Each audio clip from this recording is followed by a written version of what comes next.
Hello hello tout le monde et bienvenue sur ma chaîne.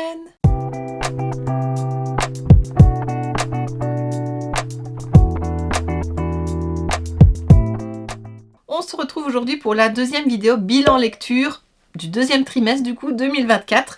Donc oui, c'est la deuxième vidéo que je fais sur mes lectures. Je te remets la première vidéo juste ici, donc c'était le premier trimestre, janvier, février, mars 2024. J'avais lu 19 livres et cette fois-ci, j'en ai lu 13. Donc là, je suis déjà à un total de 32 livres pour l'année, ce qui est vraiment pas mal. Je crois que c'est l'année où j'ai le plus lu.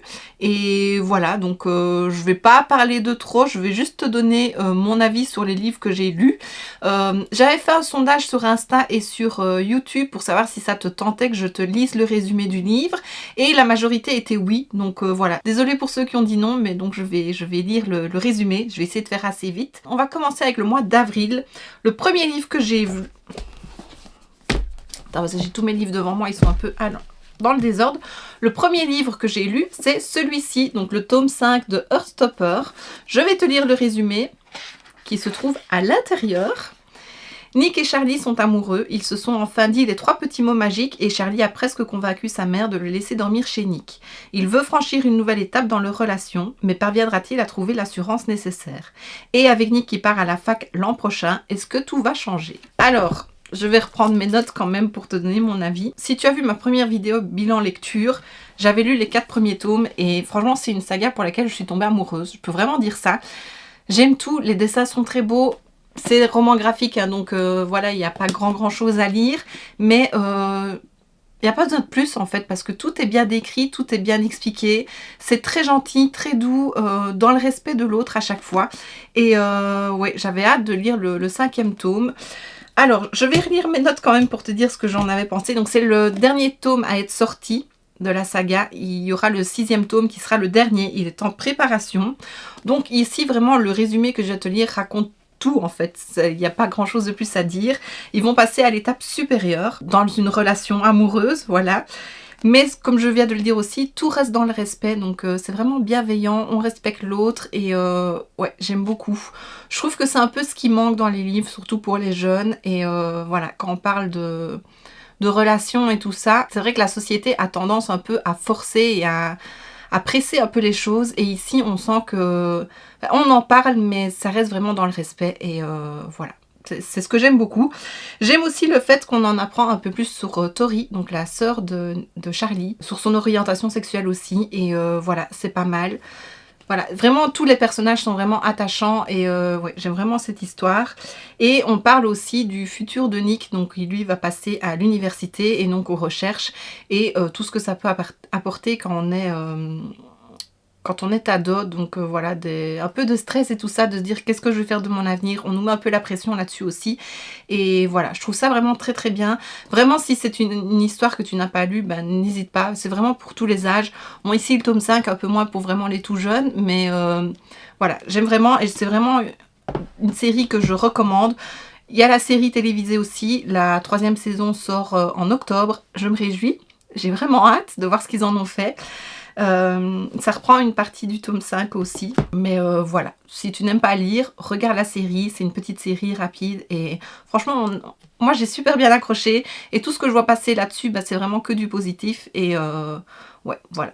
J'ai pas grand chose de plus à dire, mais si tu connais pas, n'hésite pas à te renseigner. J'ai oublié de dire donc que c'est de Alice Oseman, voilà. Les 2 autres que j'ai lus, c'est aussi de Alice Oseman, c'est des nouvelles, donc des plus... Là, ici, c'est des livres, il y a quelques images, mais c'est plus du texte, voilà. Alors, il y a tout d'abord Cet hiver que j'ai lu, le résumé. Je déteste Noël, Lance Story. Non, c'est faux, je réponds. En tout cas, je déteste celui-ci, comme tout le monde. Cet hiver a été difficile pour Tori, Charlie et Oliver Spring. Ils tentent tous les 3 de traverser le jour de Noël sans heurts. Pour Oliver, cela revient à jouer à Mario Kart avec son frère et sa sœur, mais pour Tori et Charlie, cela implique d'oublier ces derniers mois. Ce Noël va-t-il séparer les membres de la famille Spring ou contribuer à les réunir? Alors, ce que j'ai bien aimé, c'est que c'est une petite histoire qui se passe à la période de Noël. Moi qui aime bien la période de Noël, donc c'est chouette d'avoir aussi la vision au moment de Noël de ces personnages. Et alors, il y a 3 chapitres. On a un chapitre par personne. Donc vraiment, les 3 frères et sœurs de la famille Spring, donc Charlie, Tori et Oliver. On en apprend un petit peu plus sur Tori et Oliver, même si les chapitres sont assez petits sur eux. Oliver n'est pas repris dans la série télévisée, mais donc c'est le petit frère et c'est sympa d'en apprendre un peu plus.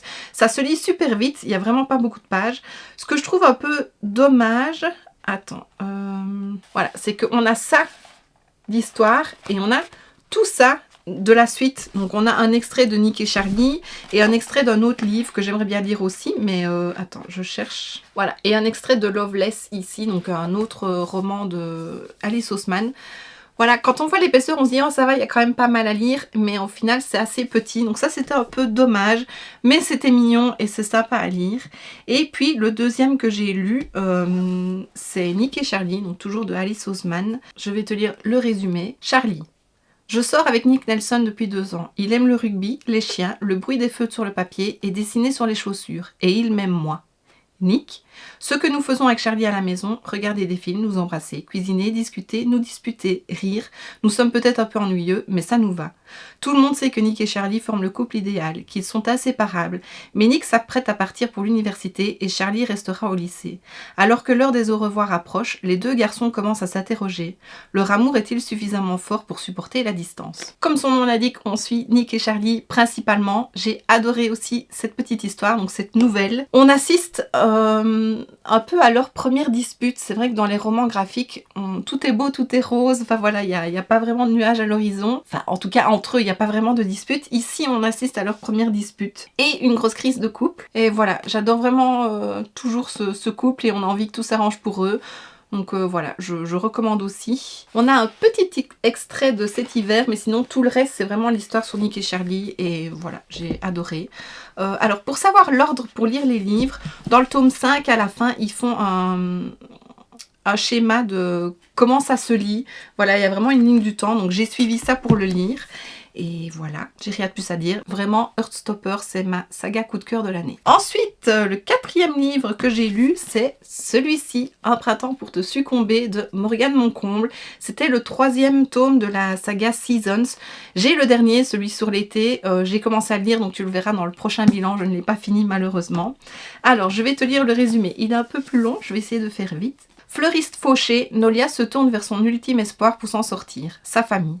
Elle ne pensait cependant pas que le prix à payer pour son aide serait de se marier, avec son ex. Face à l'adversité, incapable de retourner vers son passé toxique, elle décide de s'allier à un inconnu dans le plus grand mensonge de sa vie.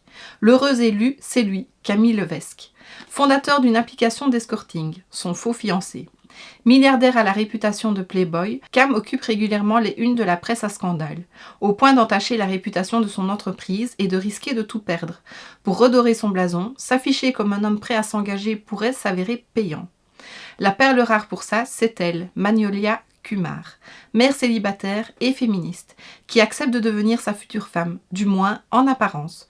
S'ils se promettent de ne jamais tomber amoureux, le fil rouge du destin pourrait finir par les rattraper. J'avais vraiment hâte de lire la suite de cette saga et j'ai vraiment bien aimé l'histoire. Alors ce n'est pas mon préféré des 3, j'ai vraiment eu un coup de cœur pour le premier et puis le deuxième.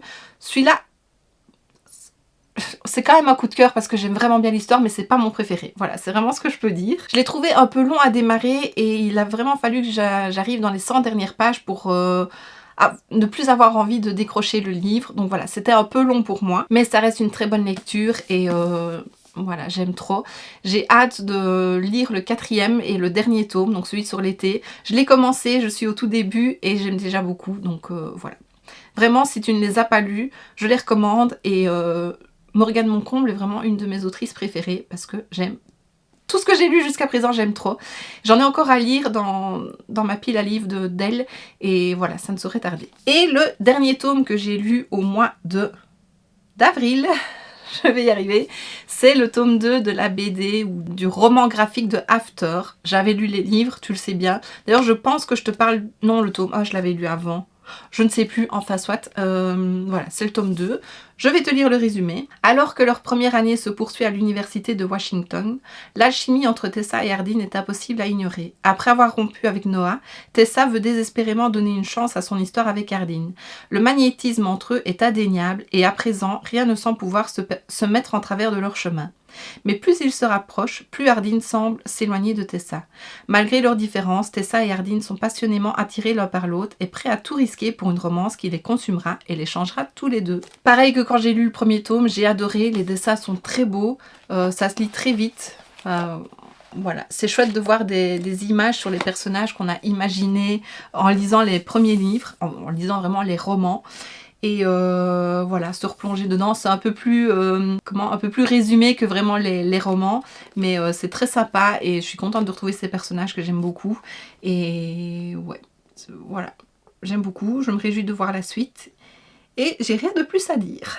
Voilà pour les 5 premiers tomes de mon deuxième trimestre. On passe ensuite au mois de mai. Là, je n'en ai lu que 3. Je ne sais pas ce que j'ai fait, j'avais un peu du mal à lire. Mais le premier livre que j'ai lu, c'est celui-ci, prêté par ma filleule. Donc c'était Texto et compagnie, Un vent de liberté, c'est le tome 10 et c'est le dernier tome de la saga. Alors, le résumé. Ça y est, je pars enfin en France avec Cassandre et Annabelle. Quel projet de fou!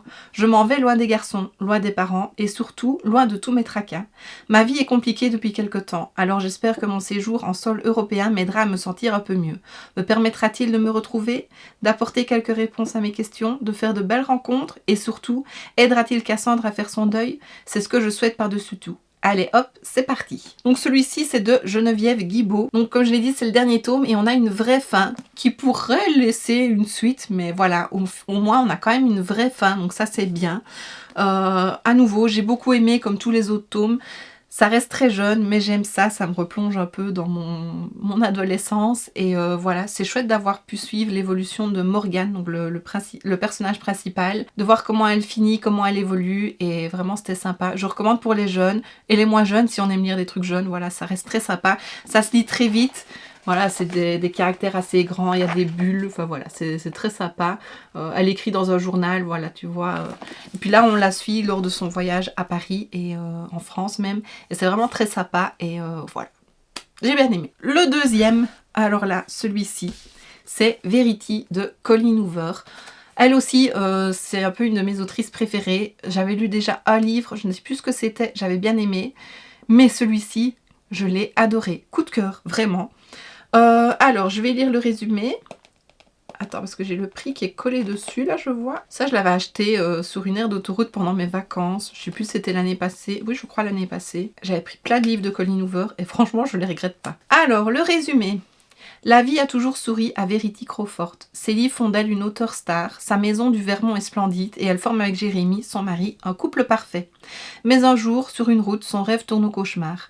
L'accident l'empêche d'écrire, transforme sa trop grande maison en prison et menace de l'éloigner de Jérémy. La vie n'a jamais été tendre avec Lowen Ashley. Ses livres ne rencontrent qu'un accueil poli, ses finances sont au plus mal et ses histoires d'amour sont des feux de paille. Jusqu'à ce que Jérémy la recrute pour devenir la ghostwriter de Verity et terminer à sa place sa série à succès.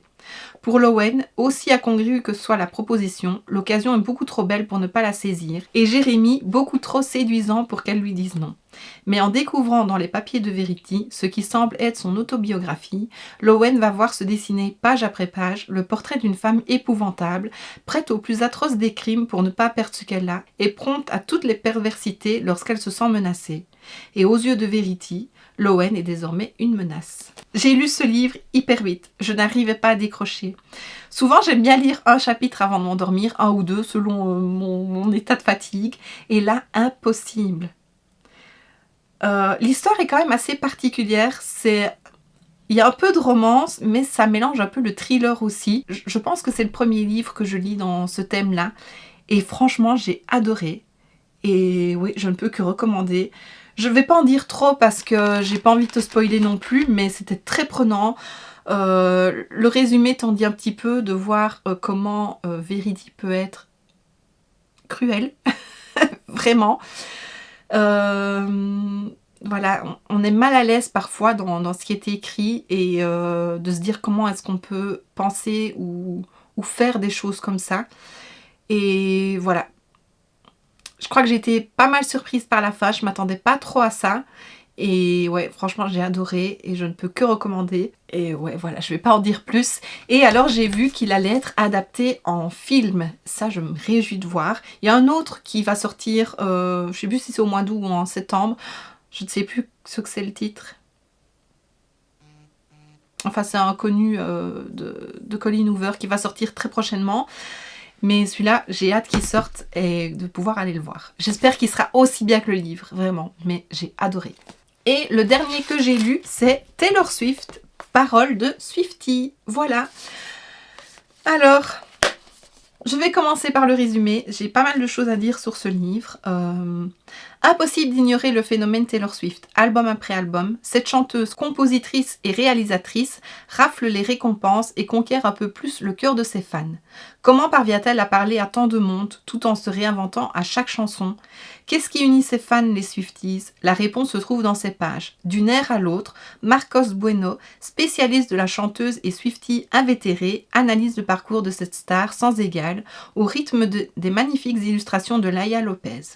Ses prouesses, ses moments de doute et toutes ces chansons qui résonnent en nous et nous accompagnent à chaque étape de notre propre vie. Que vous soyez Swiftie depuis des années ou que vous la découvriez seulement, tournez la page et entrez dans l'ère Taylor Swift. Déjà, on va parler des illustrations. Je vais t'en montrer une ou deux. Donc, on retrace tous ces albums. Donc, je trouve ça vraiment pas mal. Je vais te prendre par exemple un que je trouve très beau. Voilà, Speak Now. Donc, on a d'abord un petit aperçu de l'album dont on va parler. On a une citation ou une phrase que Taylor Swift a dit, un extrait de chanson, et puis après, on a des illustrations magnifiques. Voilà, je vais t'en montrer 2-3. Ici, c'est Red. Franchement, j'adore. Trop belles les illustrations.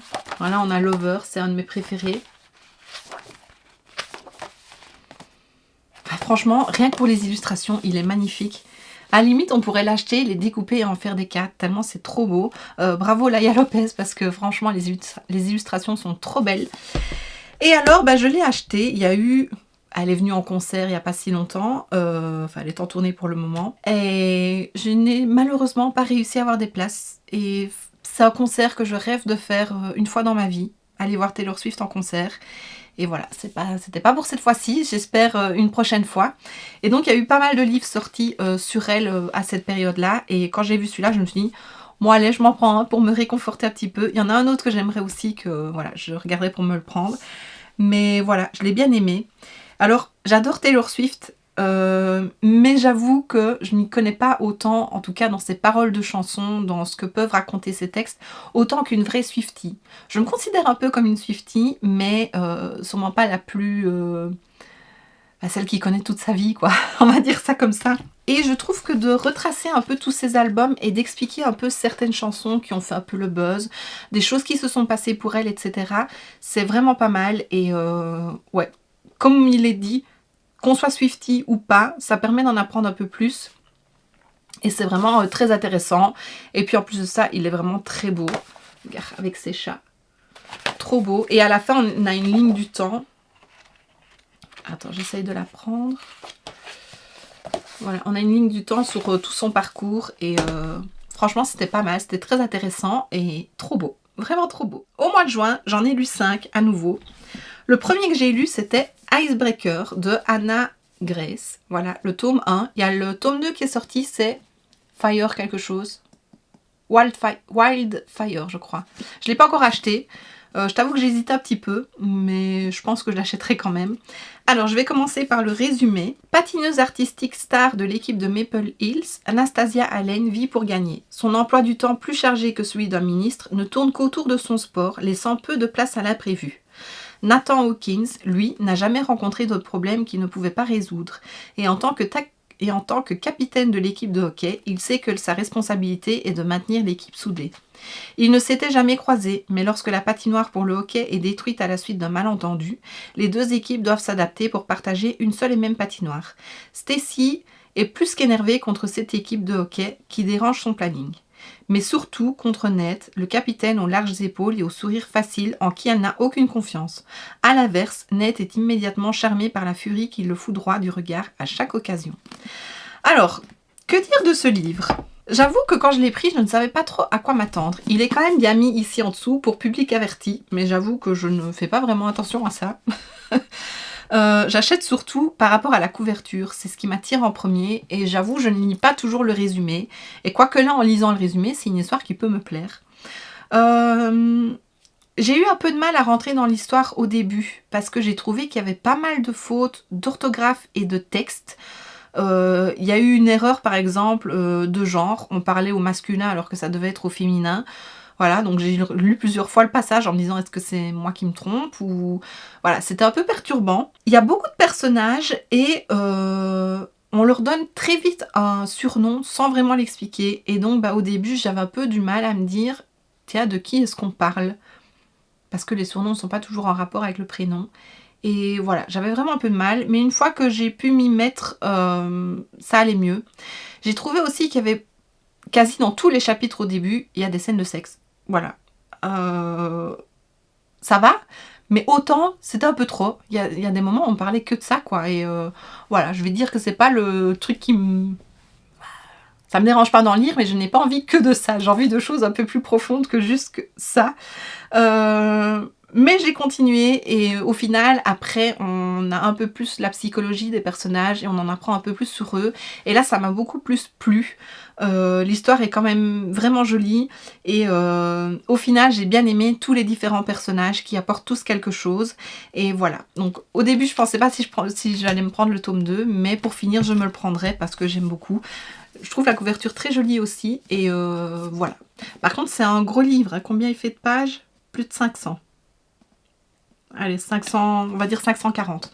Donc il est très long, mais voilà, j'ai quand même bien aimé. Ensuite, le deuxième livre que j'ai lu au mois de juin, c'est celui-ci. C'est Recettes cubaines pour guérir un cœur brisé de Laura Taylor Nemi.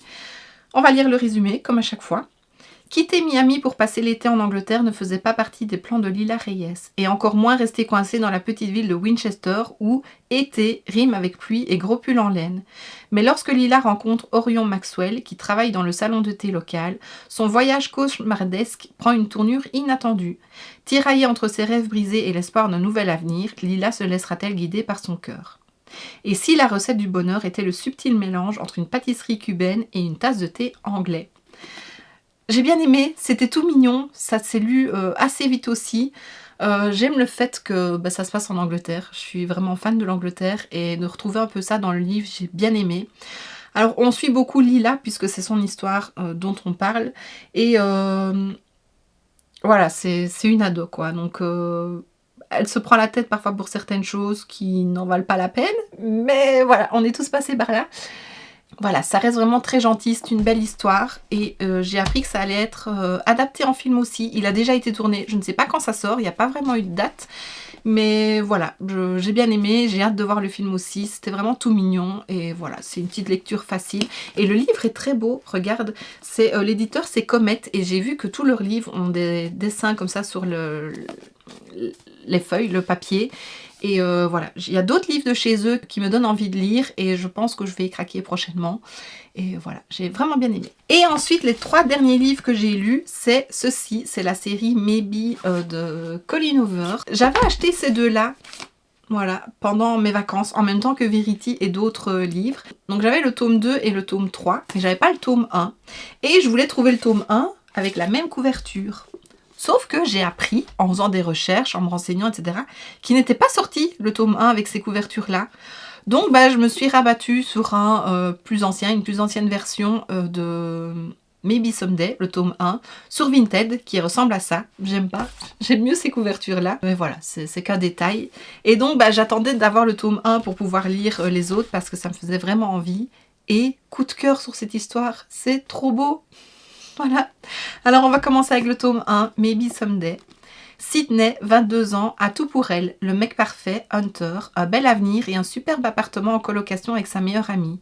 Jusqu'au jour où elle apprend que ces deux êtres qui lui sont si chers lui cachent un secret impardonnable. Sydney décide alors de tout plaquer. Elle se rapproche de plus en plus de Ridge, son mystérieux voisin musicien. Comment rester insensible aux magnifiques mélodies qu'il lui joue à la guitare? Et si le cœur de Ridge est pris depuis bien longtemps, il ne peut ignorer la force silencieuse qui le pousse lui aussi vers Sydney. Sauront-ils guérir de leurs blessures et écouter leur cœur? Oh, c'était trop beau comme histoire.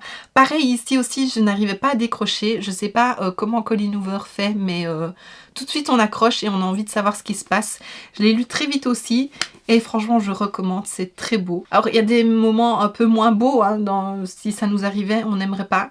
Mais l'histoire, au final, est vraiment très belle et très touchante. Et voilà, c'est... On parle aussi de choses, je sais pas si je peux le dire, j'ai peur de spoiler un peu le truc. Parce qu'on ne l'apprend pas tout de suite. Un des personnages a un handicap et on voit comment une histoire d'amour peut évoluer avec cet handicap-là et c'est très beau. Voilà, c'est tout ce que j'ai à dire. Vraiment, j'ai adoré. On va passer au tome 2, qui n'est pas vraiment un tome 2, c'est le tome 1,5. Voilà, on a le 1, le 1,5 et puis le 2. C'est Maybe Not. Alors, le résumé. Quand Bridget débarque dans la coloc, Warren hésite. Ce pourrait être une expérience excitante de cohabiter avec une jolie brunette, mais peut-être pas.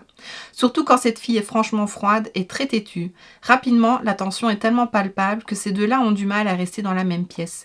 Mais Warren a une théorie. Quand on est capable de tant de haine, on peut facilement transformer ses sentiments en passion, et il a bien l'intention de la tester sur Bridget. Réussira-t-il à réchauffer son cœur et lui apprendre à aimer? Alors, ce que j'aurais pu dire dans ce livre-là, c'est qu'on suit surtout l'histoire de Sydney et de Ridge, mais on a aussi des personnages à côté, donc les colocataires, notamment Warren et Bridget, dont on parle ici. Ici, on en parle un peu, mais on apprend vite que Bridget est un personnage assez détestable, dont je viens le dire ici dans le résumé, donc je ne spoil pas trop. Mais ce petit livre permet d'en apprendre un peu plus sur elle et à comprendre un peu plus pourquoi elle est comme ça. Et ça nous attache un peu plus à ces deux personnages-là. On parle aussi de Sydney et de Ridge et d'autres personnages, mais un peu moins. C'est vraiment centré sur Warren et Bridget et ça reste très sympa. Maintenant, tu ne le lirais pas pour les deux tomes principaux. Je pense pas que ça te manquerait. On n'apprend rien de particulier, mais ça reste mignon et voilà, c'est quand même sympa. Et puis il est tout petit, donc ça se lit très vite. Et le dernier, c'est Maybe Now. Alors, Ridge et Sydney ont dû affronter bien des obstacles avant de vivre leur amour au grand jour. Le jeune homme avait une compagne, Maggie, dont il s'est séparé. Désolée, ça spoil un petit peu. La rupture a été difficile, d'autant plus qu'elle souffre d'une grave maladie et qu'elle est seule maintenant pour la gérer au quotidien. Ridge et Maggie seront toujours liés par leur passé, mais Sydney ignore si elle supportera les conséquences que cela aura sur son couple. Quant à Maggie, elle a toujours été consciente que sa pathologie réduirait son espérance de vie, mais doit-elle se refuser toute chance de bonheur? Ridge, Sydney et Maggie poursuivent leur chemin, ensemble ou chacun de leur côté, au milieu de leurs amis, toujours aussi drôles et déjantés, et dans une atmosphère musicale, celle du groupe du frère de Ridge. Donc voilà, ici on parle un peu plus de Maggie, dont on parle aussi dans le premier et le deuxième livre. J'avoue que j'avais surtout hâte de retrouver la relation entre Ridge et Sydney. Et là, j'étais un peu surprise de voir autant Maggie, mais au final, elle a tout aussi sa place dans l'histoire. Et voilà, on apprend plus de choses aussi sur elle qu'on n'apprend pas vraiment dans le tome 1 et ça reste très sympa. Et vraiment, c'est une histoire que je te recommande parce que je trouve ça trop beau et très touchant. On a une vraie fin aussi à nouveau qui est très mignonne et voilà, j'ai vraiment bien aimé. Donc voilà, j'ai terminé avec ma sélection de ce deuxième trimestre. J'espère que la vidéo n'a pas été trop longue, mais je crois que tu peux voir qu'en finalité, c'est vraiment une bonne sélection. J'ai tout aimé, vraiment, avec pas mal de coups de cœur et ouais. J'ai encore d'autres livres de Colleen Hoover à lire et je me réjouis. Vraiment, Colleen Hoover et Morgane Moncomble, c'est des pépites. Voilà. Il y a plein de livres que j'ai envie de lire dans les nouveautés, que j'ai envie d'acheter, plein d'auteurs que j'ai envie de découvrir. Mais il faut vraiment que je diminue ma pile à lire qui est assez énorme. Et ouais. Donc voilà, on se retrouve dans 3 mois pour la troisième vidéo bilan lecture. J'espère que ça te fait plaisir. J'espère que le fait que je lise les résumés, ça ne t'embête pas trop. Mais voilà, j'ai suivi la majorité. Et voilà, j'ai rien de plus à dire. Tu me diras toi en commentaire si tu as déjà lu un de ces livres-là et ce que tu en as pensé. Ou si je t'ai donné envie de lire un de ces livres-là et dis-moi lequel. Et voilà, qu'on partage un petit peu et qu'on papote un petit peu. Et ouais. Et donc voici ce qui termine cette vidéo, j'espère que ça t'aura plu. Si c'est le cas, n'hésite pas à mettre un pouce vers le haut, à me laisser un petit commentaire et à t'abonner si ce n'est pas déjà fait. On se retrouve très bientôt dans une prochaine vidéo et d'ici là, je te fais plein de bisous. Mouah.